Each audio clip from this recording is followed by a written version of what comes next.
Assalamualaikum warahmatullahi wabarakatuh.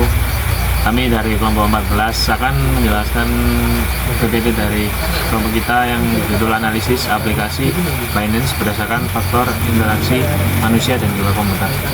Sebelumnya izinkan kami memperkenalkan diri. Saya Eltauf Jalur Devantian dengan NIM 385. Saya Abdul Zulrik dengan NIM 365. Saya Ivan Febrian dengan NIM 336. Yang pertama ada pendahuluan. Di era digital ini, penggunaan aplikasi keuangan seperti Binance ini semakin meningkat dan menuntut ketelitian tinggi dalam transaksi dan juga verifikasi data. Namun, human error itu juga sering terjadi akibat faktor kognitif atau cara berpikir dan mengingat serta afektif atau emosi dan tekanan psikologis.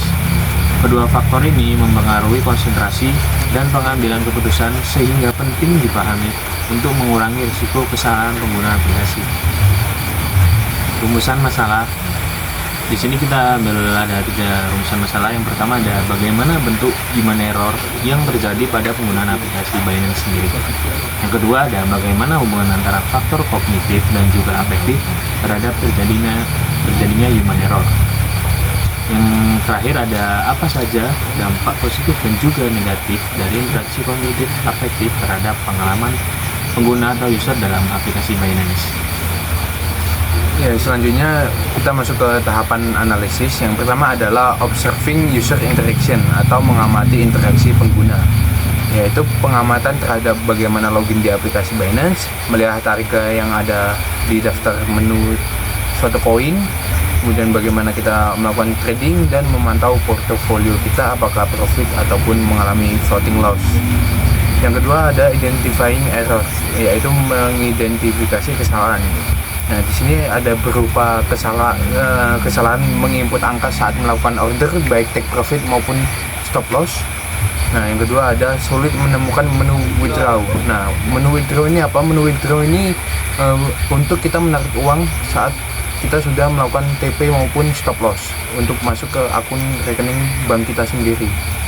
Yang ketiga, transaksi gagal karena koneksi tidak stabil. Nah, tentunya kalau koneksi tidak stabil saat kita akan melakukan TP ataupun melakukan order di market, tentunya tidak akan terlaksana. Yang ketiga adalah root cause analysis, yaitu akar masalah. Yang pertama adalah antarmuka terlalu padat, yaitu dan akhirnya menyebabkan information overload. Nah, yang kedua tidak ada panduan awal bagi pengguna baru. Yang ketiga bahasa terlalu teknis dan kurang ramah pemula. Selanjutnya ada di faktor kognitif. Yang pertama ada effectiveness, efektif untuk pengguna berpengalaman, kurang bagi pemula. Ya tentu ya, untuk pengguna pengalaman tentu sangat mudah untuk melakukan transaksi di aplikasi Binance.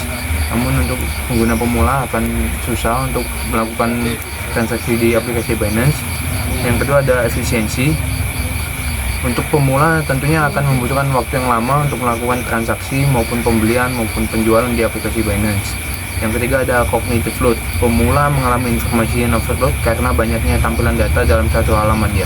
Seperti halaman pada menu trade, di situ kita bisa melihat banyaknya menu yang ditampilkan di sana seperti order book, harga TP, harga stop loss kita, dan lainnya. Selanjutnya ada faktor afektif. Yang pertama adalah estetik. Apakah desain aplikasi itu profesional? Nah, dilihat dari aplikasi Binance cukup profesional ya, karena dengan warna hitam dan emas menunjukkan pola yang eksklusif namun tegang. Dan yang kedua ada playfulness. Aplikasi kurang memiliki elemen yang menyenangkan karena lebih fokus pada fungsi profesional. Nah, lebih baik kita bisa menambahkan fitur seperti achievement atau progress badge, bisa meningkatkan aspek ini. Yang ketiga ada emotion. Desain antarmuka yang rapi memberi rasa aman dan percaya diri bagi pengguna yang berpengalaman, tetapi bisa menimbulkan stres bagi pemula yang belum mengerti apa itu Binance. Selanjutnya ada emotion in design. Yang pertama ada positive emotion, satisfaction and trust. Pengguna merasa puas karena aplikasi stabil, cepat, dan menampilkan data real time yang akurat. Yang kedua, rasa percaya tinggi karena sistem keamanan dan verifikasi grafis. Yang kedua ada enjoyment dan engagement. Trader aktif merasa senang dengan fitur real-time chart dan berbagai mode trading. Fitur notification juga membuat pengguna tetap terlibat. Selanjutnya ada loyalty. Banyak pengguna tetap menggunakan Binance karena reputasi global dan keamanan yang terjamin. Selanjutnya ada negative emotion. Yang pertama ada frustration and confusion. Pemula sering bingung saat pertama kali menggunakan aplikasi karena banyak istilah dan tombol yang sulit dipahami. Yang kedua adalah fatigue view. Beban visual tinggi dan informasi yang terlalu banyak bisa membuat pengguna cepat lelah secara mental. Ketiga ada disappointment and switching intention. Jika pengguna mengalami kesalahan transaksi atau tidak menemukan fitur dengan mudah, mereka bisa merasa kecewa dan beralih ke aplikasi kripto lainnya seperti Indodax dan toko kripto. Selanjutnya human error analysis. Ya, sebagai pengguna itu kan pasti ada kesalahan kan. Salah satunya itu kesalahan tindakan, kayak kita tuh ordernya tuh salah. Seharusnya ordernya itu dengan kurs yang lain menggunakan kurs ini. Terus kelupaan. Pengguna tuh lupa transaksi itu panjang, dan panduannya itu kan seperti tadi, kalau pemula itu susah kecuali untuk berpengalaman. Ketiga, kesalahan keputusan. Kan di Binance ini sudah di offer dari aplikasinya sendiri, kita tuh gimana sih ada kayak fitur P2P atau futures. Nah, sedangkan pengguna ini malah tidak menggunakan data tersebut. Penyebab utamanya apa sih? Beban kognitif tinggi. Soalnya kan aplikasi trading ini kan memenuhi banyak, kan tidak hanya trading, juga ada forex dan yang lain-lain. Kurangnya juga panduan langkah bagi pengguna yang baru.